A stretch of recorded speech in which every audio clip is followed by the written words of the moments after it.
Good morning. It's Black Friday, November 24th. Israel has been at war for 49 days. I'm Jonathan Schanzer, Senior Vice President for Research at FDD, and welcome back to the FDD Morning Brief.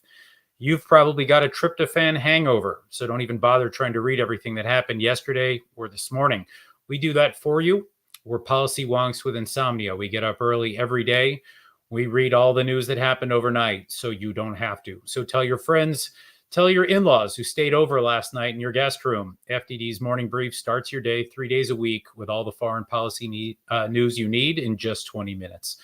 This morning, I'll be joined by Amir Eshel. He'll be briefing us. He's the former Director General of Israel's Ministry of Defense. But before that, here's what we are tracking.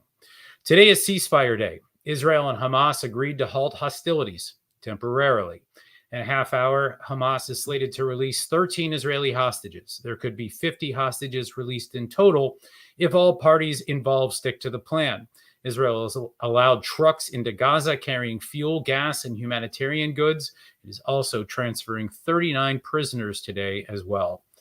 And there's another hostage release set to happen. Thailand went directly to the regime in Iran to plead for Hamas to release 23 hostages that were taken on October 7th. Iran made it happen. This only reinforces what we already know. Iran calls the shots with the terror group that attacked Israel on October 7th. Finally, Israel has unearthed additional terror infrastructure beneath the Shifa hospital complex. These finds should put to rest any lingering doubts as to whether Hamas exploited the hospital for military purposes. But other public relations battles loom. Israel was operating in the vicinity of the Indonesian hospital yesterday. Israel says there are several other hospitals that Hamas has used as military command centers. We'll continue to watch these stories, but here are the top 3 stories that we're tracking today. Headline 1, a ceasefire is now in force. Hamas and Israel will take the next few days to regroup in preparation for the next phase of battle. Here's what we know. 13 hostages, children, women, and elderly Israelis are set to be released in less than a half hour. After nearly 50 days of intense anxiety, Israelis are anticipating some relief, even though more than 200 hostages will remain in Hamas custody. But that relief could soon be mixed with dread as Hamas begins to transfer rockets and other weaponry out of its tunnels in preparation for the next phase of the war. Hamas will use the fuel arriving in Gaza to pump electricity and oxygen into its commando tunnels. In short, there is little doubt that the battles awaiting Israel in central and southern Gaza will be tougher than the fierce fighting we have already seen in northern Gaza over the last few weeks. So now what? It's an open question as to whether this ceasefire ultimately benefits Hamas or if the pause has negligible value. But the determination in Israel to destroy Hamas is unwavering. Watching the Israeli media every day, I see no sign that international pressure or stiffer Hamas defenses will deter the IDF. This is a fight to the finish, folks. Israeli defense minister said yesterday that the war in Gaza could take at least 2 more months. That's a low-end estimate from what I have heard. Headline 2. With this hostage deal, the Qataris have become major players on the world stage, but that may not redound to Doha's advantage. Here's what we know. After a 24-hour delay in the implementation of the ceasefire, a Qatari foreign ministry spokesman announced the terms of the deal yesterday live on television. 10 million Israelis were hanging on to his every word. The head of the Mossad visited the Gulf nation to ensure that the terms of the agreement were understood by all sides. Hamas leaders were in the country at the time. So was Iran's foreign minister. So now what? The Gulf Emirate will undoubtedly attempt to take a victory lap here. But the fact is, Qatar is a financial patron of Hamas. It is also an external headquarters for the group. That means Qatar is a big part of the problem. And while we may soon see the release of 50 Israelis, Qatar failed to free them all. In fact, for 48 days, it failed to free any of them. Bottom line, Qatar has for too long played the role of arsonist and firefighter in the Middle East. This is a country that hosts a sprawling American airbase, but it is also a country that hosts Hamas, the Taliban, Al-Qaeda, ISIS, and more. Members of Congress and even White House officials have started to articulate the need to revise our policy as it relates to this country that can only be described as a frenemy. And finally, the third headline, Hisbah attacked Israel 48 times yesterday by one count. That is probably the largest number of attacks we've seen since the Iran-backed terror group began attacking Israel on October 8th. Here's what we know.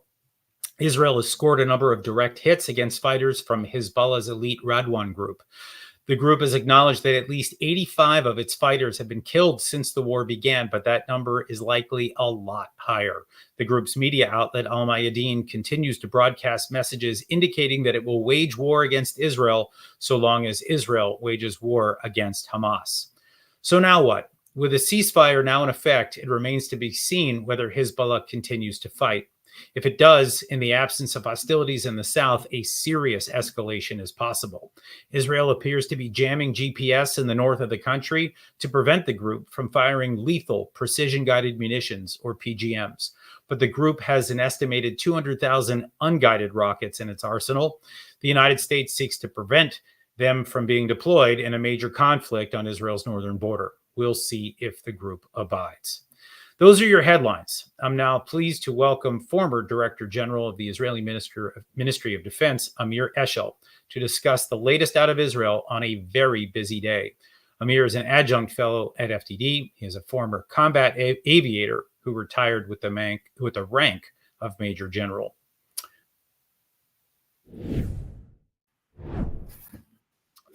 Welcome, Amir. Good morning. With us. Great to see you again. I'd like to ask you if you could just dive right in and talk to us a little bit about what you're hearing about the hostage situation as we draw close to that deadline. The current status is the hostages, 13 hostages, will land in Israel at 6 p.m. Israel's time, which is 11 a.m. your time. And they will come to the southern Israeli Air Force base. They will be welcomed by medical staff. They will initially be checked, and then they will be sent to the hospitals in the south, in the center of Israel. They will meet their families, the ones who still have relatives, maybe not from the first degree, but they will meet their families in the hospitals. So that is what is planned. They will be flown from probably Egypt by the Israeli Air Force utility helicopters to the Air Force base, and then to the hospitals, to the new chapter in their life. Okay, well, let me ask you this. What happens next when this ceasefire ends? What does the war with Hamas look like? We've obviously seen some fierce fighting in the north part of the country, and Israel has started to strike in the south, Khan Yunis in particular. We saw some action there yesterday. How do you see this battle playing out once hostilities resume again? This has been very clear from the start from Israel's senior leadership that this is not the end. This is just a pause, and things will resume very shortly. I think it will be we will face a dilemma, and we'll have to address that, relate to additional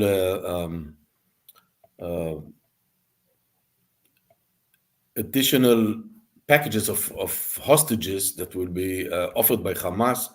So to your question, John, is all right, after that chapter, I think we will reach probably and Hamas demands that we won't be able to address, and that will have a lot of impact. It will be a lot of impact about the rest of the hostages, many the soldiers, male and female, that are in the hands of Hamas.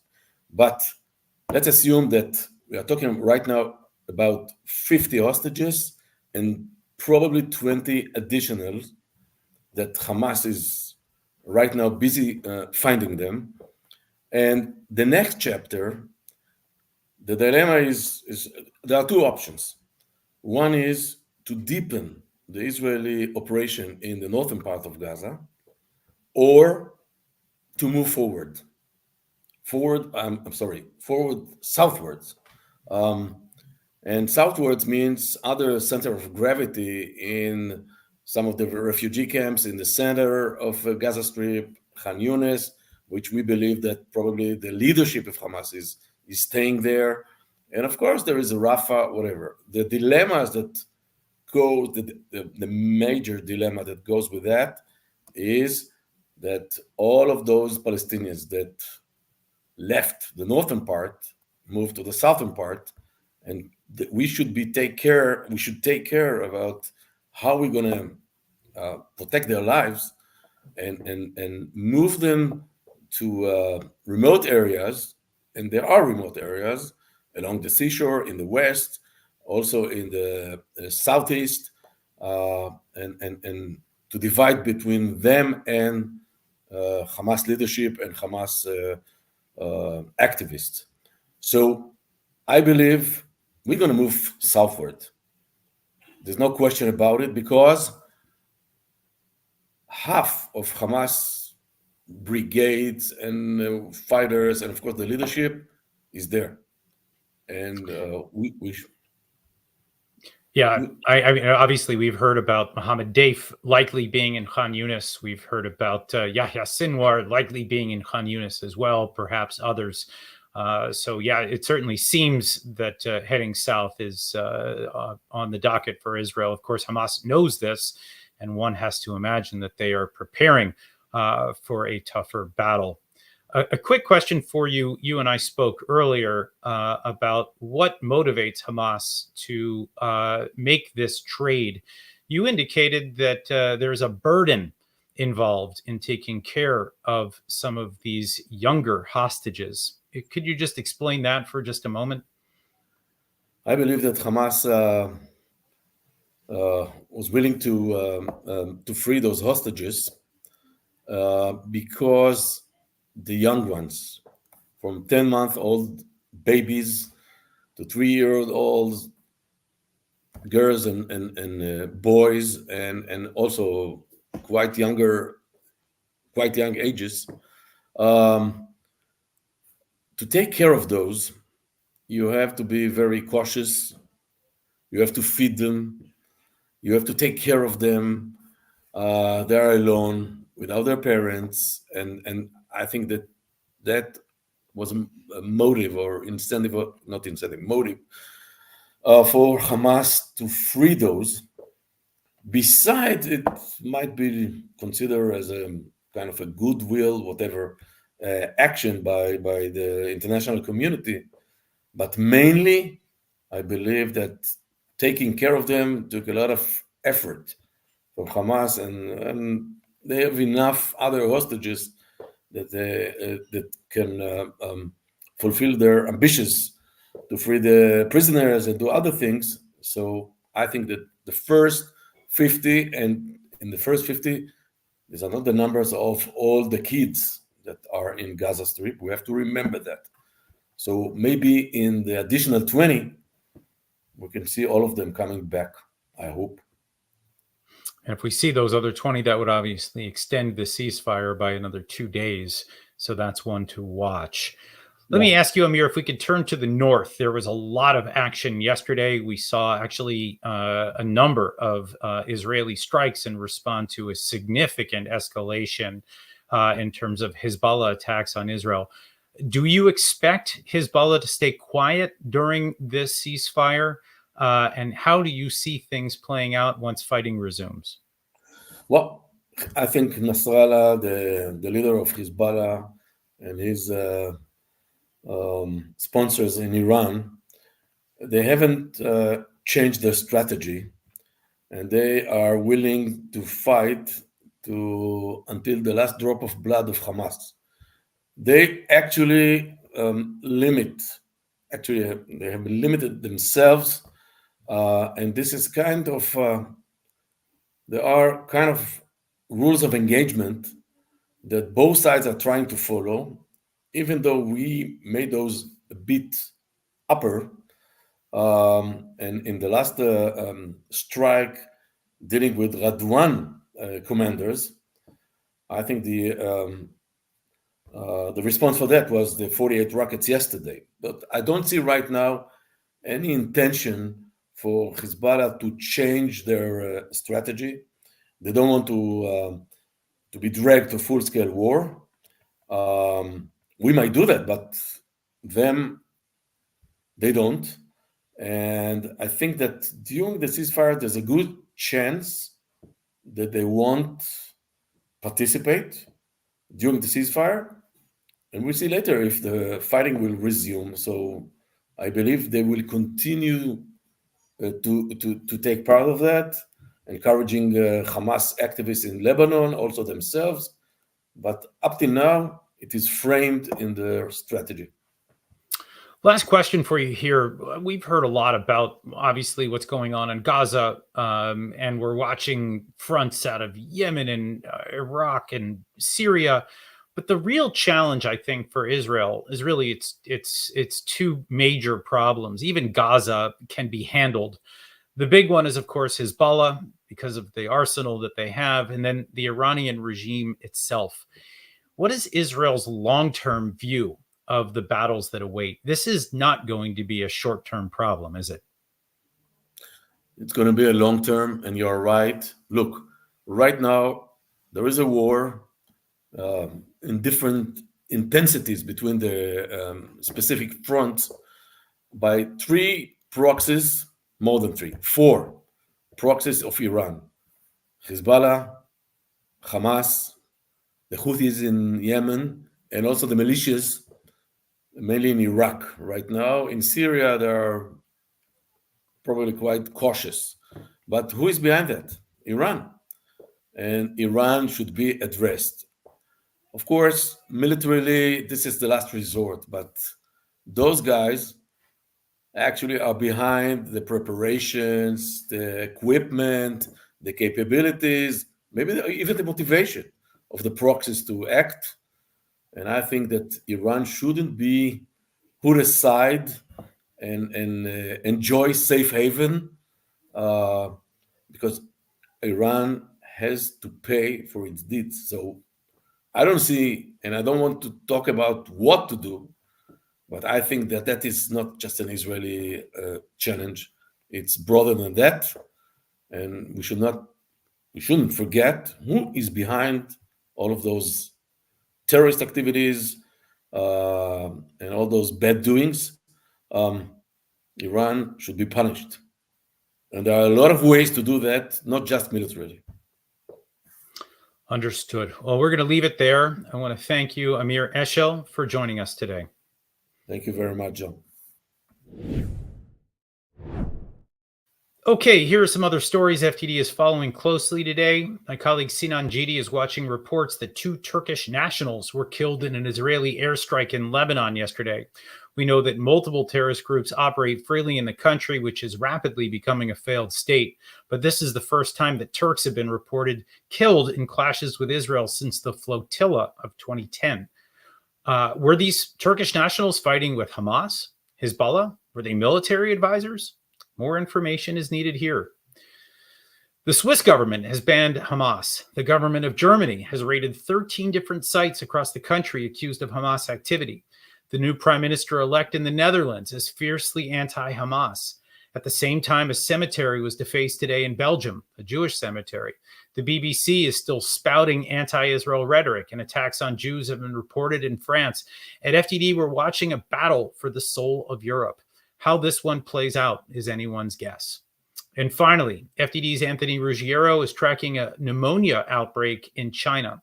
The World Health Organization made a special request for clinical information from Beijing. You'll recall that the WHO sat on its hands for months with the outbreak of the coronavirus, and the WHO also ran interference for the Chinese Communist Party when it was trying to cover things up. You may also recall that the WHO has been especially critical of Israel in recent weeks for operating in and around Gaza hospitals. even as Israel has shared irrefutable evidence that Hamas used these hospitals for military purposes. You can read about these and other major news stories we track on our website, fdd.org. You can follow our work on X, the platform formerly known as Twitter, at FDD. And if you like our work, please do make a contribution at fdd.org/invest. The first tranche of hostages is set to be released in a matter of minutes. My guest on Monday will be Israeli journalist Barak Ravid from Axios. We'll have a lot to talk about. Until then, I'm Jonathan Schanzer, signing off for FDD.